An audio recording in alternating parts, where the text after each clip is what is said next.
Hello. Right now I'm taking the chains off on this FA20 out of the 2015 WRX. So I'm just going to go over the procedure on how to remove the chains because there's two of them. So you got to get the crank oriented in the right spot.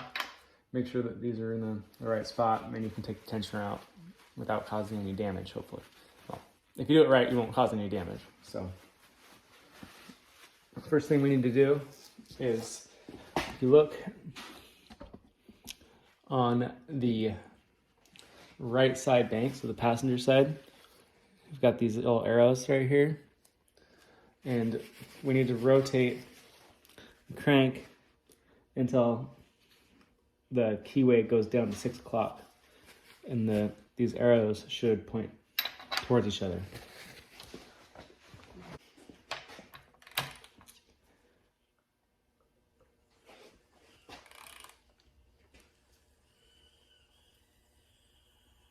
Also, I'm going to note that I'm using this. That's the, I don't know if you can see it. It looks like the tool is made by CTA, I think is the brand, and the number is 5305.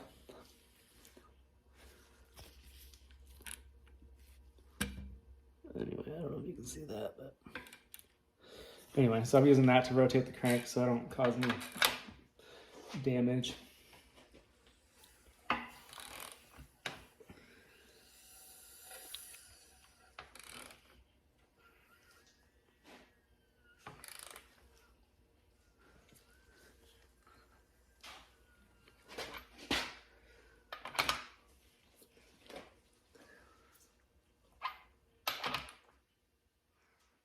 Okay, so this keyway, I don't know if you can see that, but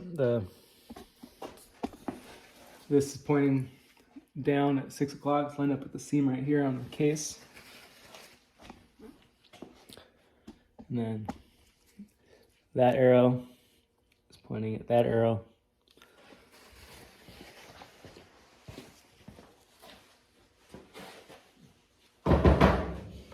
And then, so what I do now is you kind of pull up on this a little bit and see how this is moving. Oh,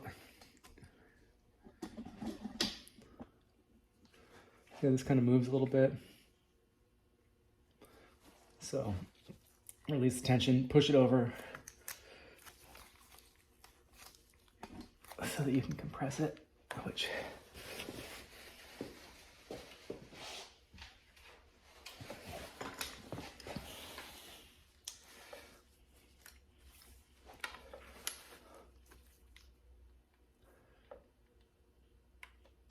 okay. I just lifted up and I pushed it over until I felt it click. You don't want to force these because I've ruined the tensioners forcing that lever over. Okay, so then you push it down like that.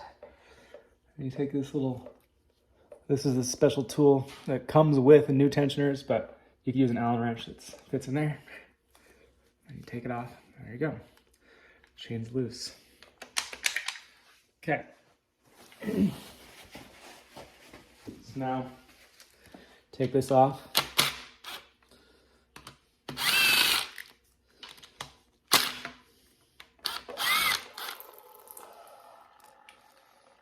Set it in a good spot so you can lay it out. And you just kind of wiggle this, pull it out just really gently, let it down, and it'll just slide right off. And these guides are still in really good condition.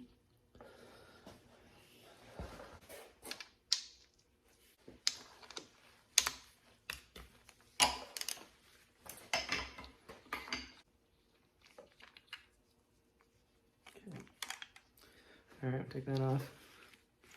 That's in good shape too. Okay, and should be able to take this chain off pretty easily now. And the whole point of following the instructions is these cams are loosey. They're loose. So all the valves are closed and you don't have any issues. So now what we're gonna do, we'll do this other side. And so the QA is right here right now. We need to line it up with this dowel pin, which is the holder for the guide. So we're just gonna rotate that to right there. And then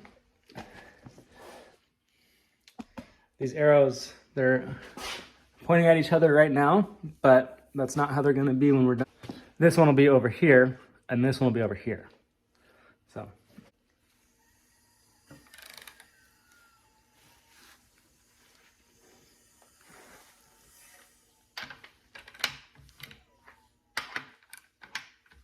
Okay.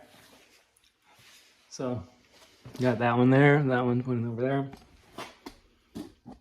This guy's right here, pointing at the QA.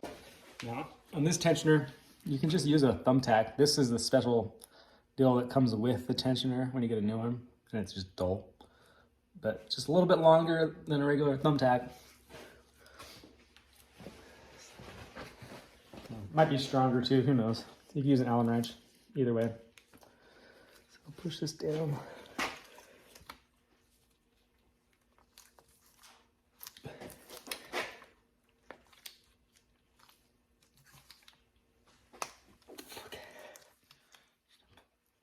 Go up. All right, so now that. Okay.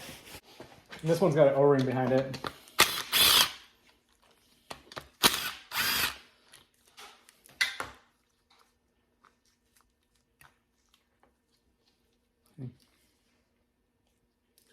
So you gotta replace that.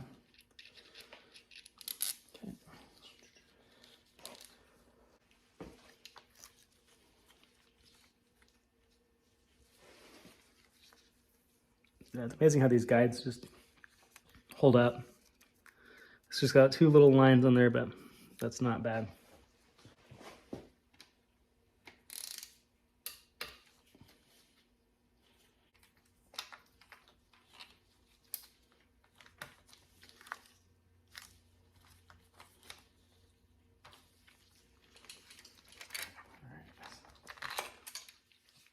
I just took the chain off that sprocket to let this come off without too much effort, but so yeah.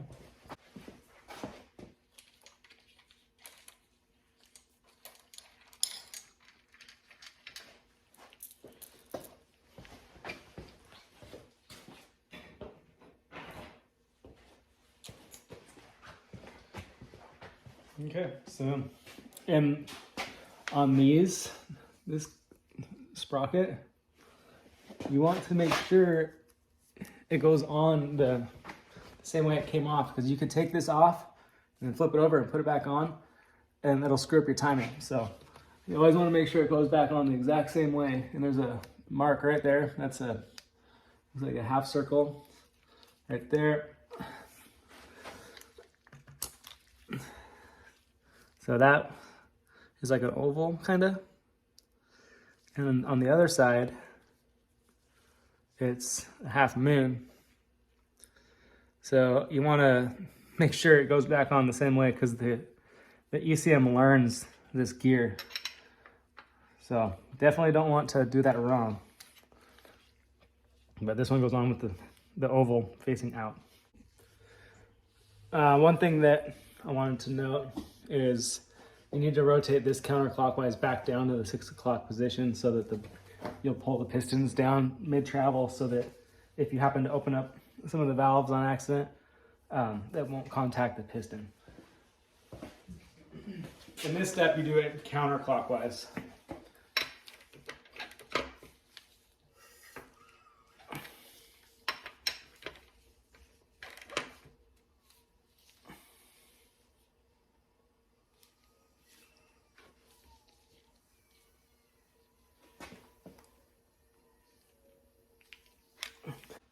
All right, so that's how you take the chains off. I'll I'll make another video of how to put the chains on when I get the new short block assembled and everything like that. So, thanks for watching.